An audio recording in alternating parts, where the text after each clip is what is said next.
Good morning. My name is Todd Lyle. I'm a veteran and I'm a local businessman.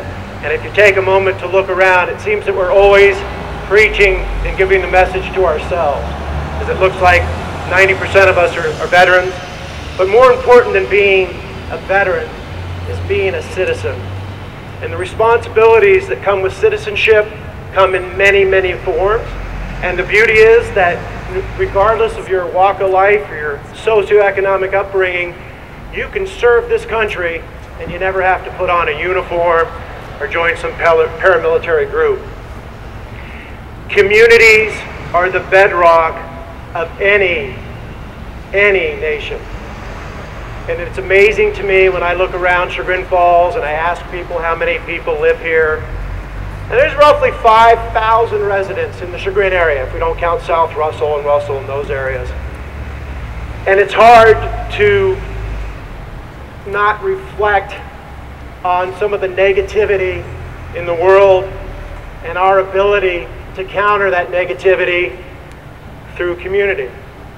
When I was preparing to introduce Aaron Fox, I went back and read about many things. And one of the things I read about, which historically happened 2 days before Veterans Day, is Kristallnacht. And that happened in 1938. And that was allowed to occur because community turned a blind eye to a minority group.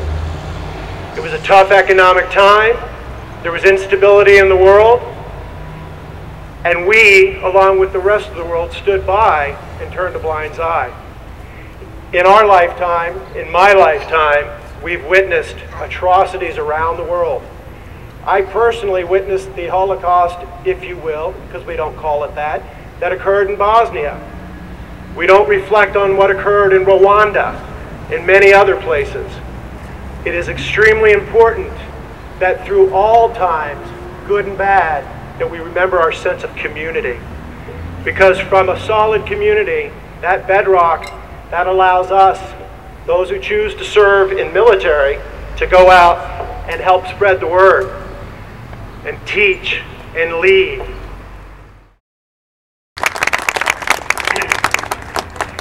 Thank you, Todd. What a refreshing thing to have an MC with some intelligent and meaningful remarks for a change. Thank you so much. You know, there's this charming, petite little lady standing in front of you in the line at Heinen's. Would you believe it? She was a combat Army nurse in World War II. And there's this young guy walking with kind of a proud swagger. He flew F-18s over Baghdad.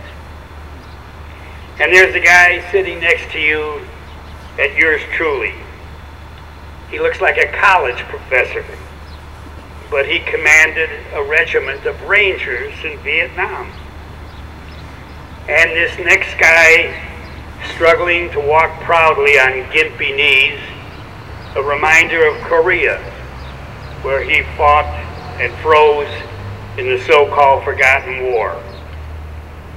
And there's this guy who looks like a walking blockhouse, a Marine sergeant who fought and froze in the Chosin Reservoir. The Chosen Few, they're called. And how about that preppy businessman in the stylish clothes? He flew Black Hawk helicopters all over the world. You might see these people anywhere. You really wouldn't notice anything special about them. They are ordinary folks. But they did extraordinary things. There's this elderly gentleman at Hamlet trying to stand tall with the aid of 2 canes. He flew B-29s over Tokyo. And his neighbor flew as a crew chief in Liberator bombers over Germany. And there's another guy in that group who kept B-25s flying all over the world. Ordinary people who did extraordinary things. These are the veterans that a grateful nation honors today on the 11th hour of the 11th day of the 11th month, when an armistice was called to end the bloodbath in the trenches in France in World War I. Our nation has had many conflicts since then, and ordinary people have been called upon to do extraordinary things. When our nation needed us, we left our families, we left our jobs, we left school. We turned our lives inside out. We went to boot camp and learned to fire a rifle for the first time. Or we came from West Point to command an infantry platoon as a sitting duck second lieutenant. We fought in the bloody sands of Iwo Jima, and we bounced our aircraft down the runway at flight training school. We were Air Force loadmasters in Vietnam, like our chief of police. And our fire marshal barely survived a roadside bomb in Iraq as a member of a Marine sniper squad. There was a political rally, and the guy running for Congress was, of all things, a pediatric nurse.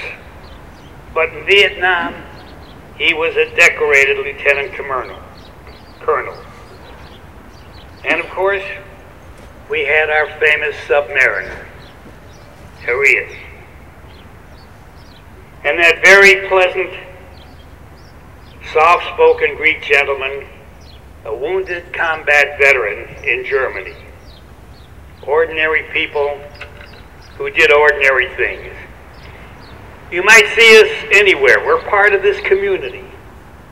Privates and NCOs, lieutenant commanders, colonels, admirals. Veterans who answered the call when our country needed us. Ordinary people who did extraordinary things.